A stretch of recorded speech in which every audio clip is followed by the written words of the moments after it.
Hey, welcome back to Outbuilding. My name's Steve, and today we're going to work on a water tank up here on the top of this meadow. This meadow is a really good place for people to turn around, for us to gain access and everything.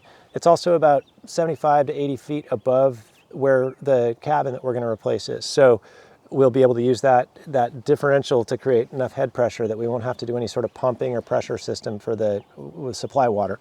That's provided that this tank works. So today we're going to put in a surface line and see if we can't get that water coming from the well up to here and see how fast it fills this 1,500 gallon tank that we've got sitting out at our spring supply right now that's just dormant. We're not using it, so it'll be a good way to test this. Last time we were out, we knew we were going to be moving the tank soon, so we came and brought out a hose and siphoned off whatever was inside that tank. When we found the tank, it had completely been full of water, and we couldn't figure out how the water got there because it doesn't really work from the spring supply. It's 1,500 gallons, and it was there when we first started looking at the property. So we dropped a hose in there, created a siphon, and emptied out the tank. We knew it was going to take some time to do this, so we got this started before we left last time we were out.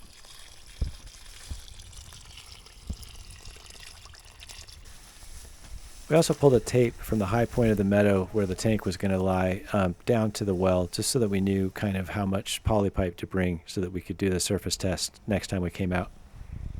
One of the challenges down at the well is that the pipe goes up a really steep embankment. It's almost a vertical drop for about 20 feet, and that's the hardest part. But thankfully there's this two-inch piece of polypipe that goes in and goes up and buries into the ground above.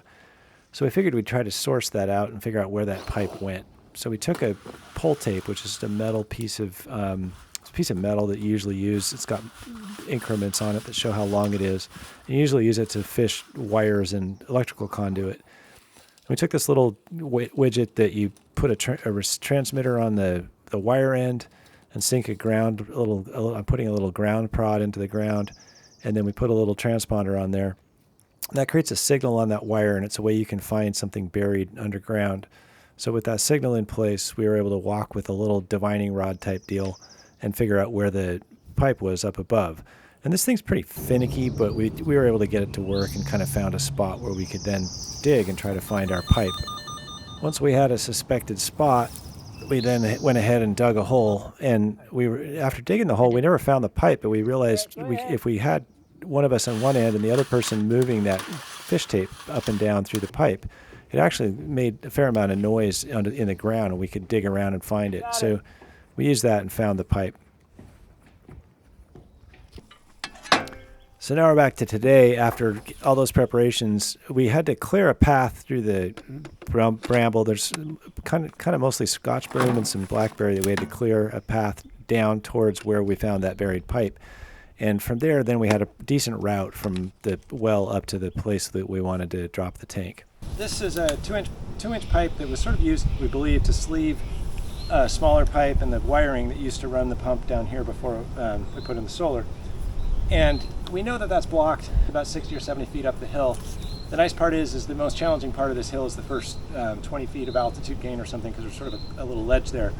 And we know it's clear through there. So we'll probably, in the end, run the plumbing down through here along with the tank sensor wire. But for now, we just stretched out the poly tube on the ground. We're just going to run it up to the top of the hill and see what it does.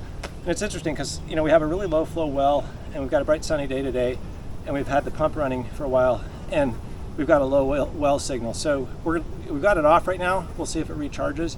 There's a timer in the well system that we can slow way down, and we can slow down the motor so we can get it running really slow. But we do sort of expect that every day it's going to take a period of time in the daytime, run the pump and load the tank a bit, and then be off certainly at night, and the well can recharge, and it may even have to come off and on during the day. So we're not convinced this is all going to work, and we're going to see how this goes by just using this small pipe up to where the tank is. We'll do that first, and if we can get water showing up on the top later today, then we'll start working on the tank. This isn't the permanent installation, so we just used this hodgepodge of little plumbing fittings I found to cobble together something to get from the 1 1/4 inch pipe out to the poly pipe and get things set up. And this proved to work just fine to do the test.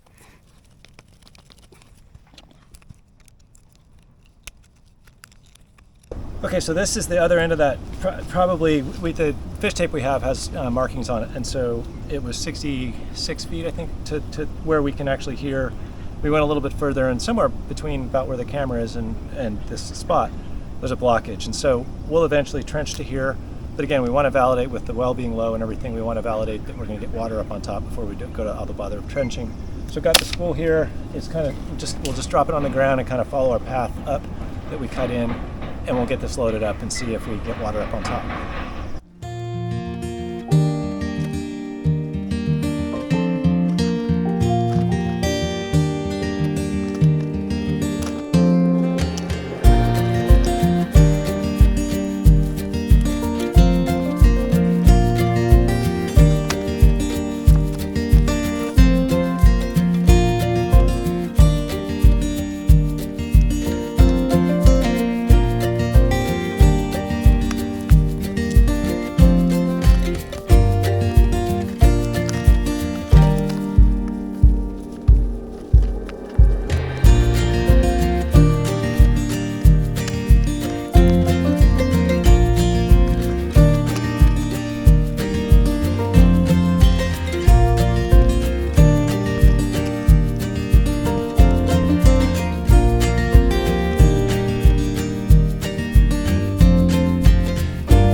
All right, so it's mildly disappointing that the pump came up low, especially because we've had a pretty wet spring, so the ground should be pretty saturated.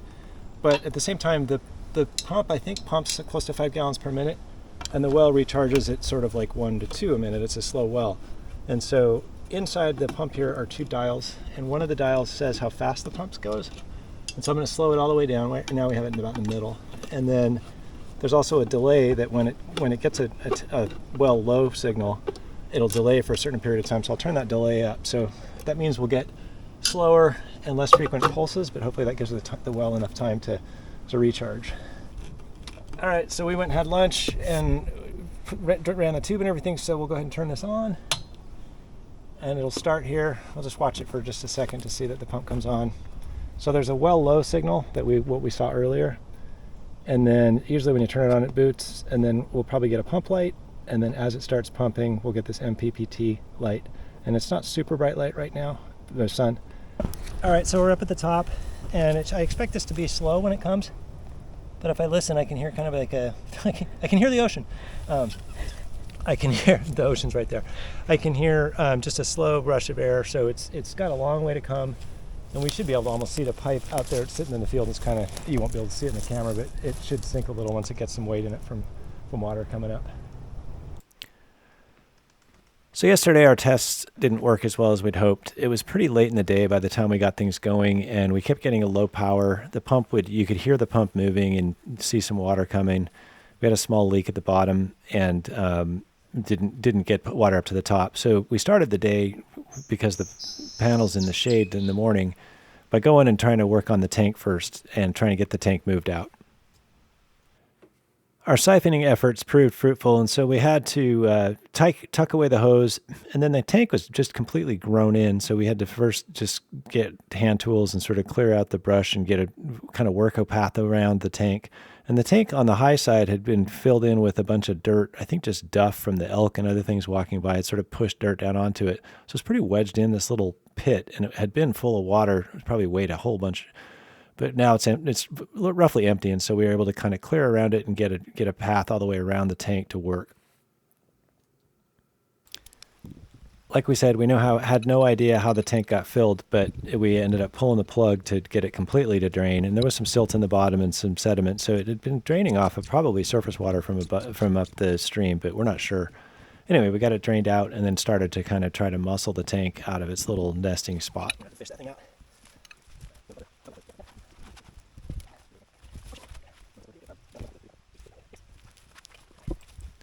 We had no idea if we could move the tank, but it turns out with no water in it, it's fairly light. I think they weigh about 220 pounds. And we also were concerned it would be like stuck in the mud, but it popped out pretty well.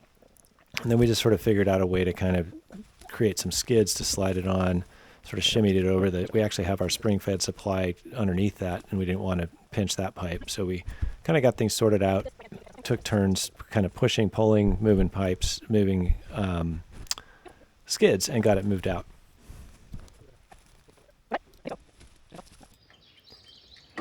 Next, we had kind of a funny shell game because it's a really narrow path down to the tank, and we have this little trailer that I'll put a link. You can see the build out of that trailer. We did some fun stuff with that trailer earlier. I'll put a link up here.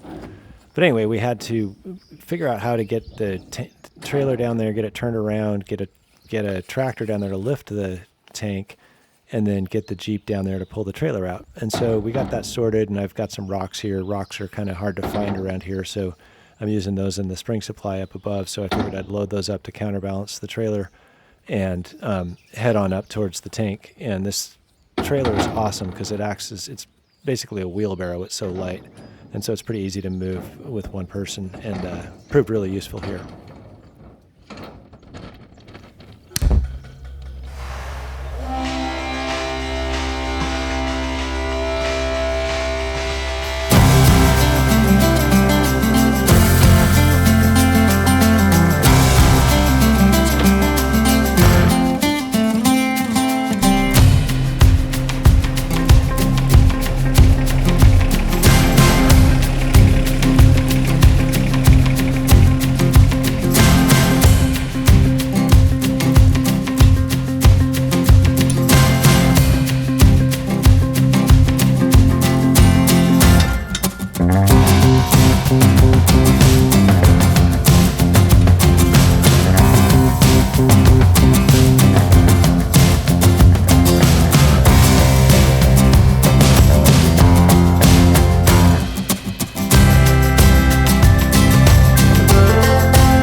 All right, so yesterday, late in the day, we tried this and didn't get anything. We saw a small leak on the wellhead that we've got fixed now.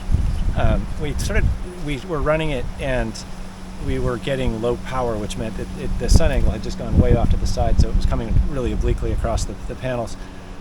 We've got it now. It's not quite dead on the panel, but they've got full exposure and there should be a lot more power.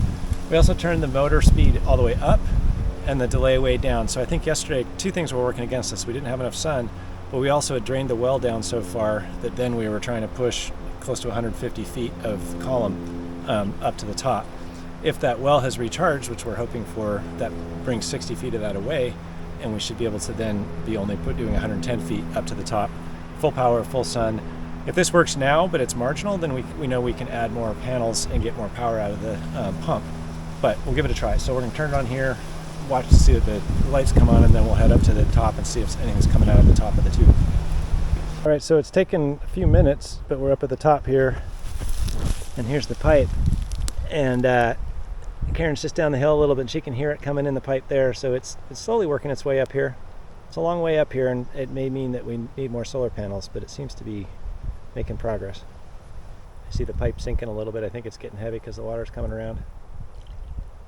Yep, there it comes. I can hear it.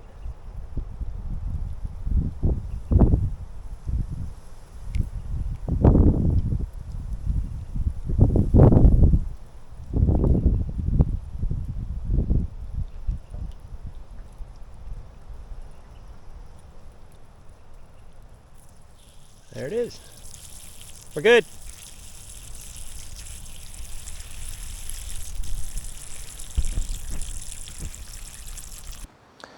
All right, well, I feel like we made really good progress in the whole water thing. We got the tank out, it's in good shape.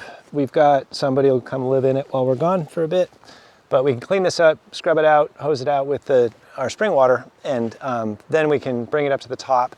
We did get the water running up there. It was kind of slow and sporadic, and we were getting kind of low power signals from the pump. I think it's pushing a huge column now. And so I'll talk to the company and see, I'll call RPS and see if I need to add the second set of panels. I think we'll likely do that just because this is like almost peak sun that we're gonna get seasonally. And if it's just barely enough to get it to pump up water up the hill now, we should probably double the panels. That should make a big difference in terms of the throughput of the pump. We'll do that. We lost a tooth on the flail, so we can't really carve out a spot in the meadow there for this tank. So we'll go home, we've got those at home. So we'll pick up some parts for the tractor, get that going. We'll come back next time, cut a little patch, clean this up, put it in place, and get it dribbling into the tank, and we'll see kind of then how quickly we can recharge the tank and what that looks like. We did see that the low well signal, and I don't know if that is something we're going to encounter often. It seems like with the power and the fluctuating light, we should be okay, because I'm hoping, we'll see, but I'm hoping that there's intermittent bursts of pumping, and then the well can recharge. It can certainly do that overnight, so it may be that daily it does a big pulse and then it's done. And we'll learn what that looks like over the seasons. If you'd like to see more of this process, the first video we dropped a well pump, and I'll point to that video over here. And if you want to subscribe and check the cabin playlist, we'll keep updating this as we do more work with the water supply. Thanks for watching.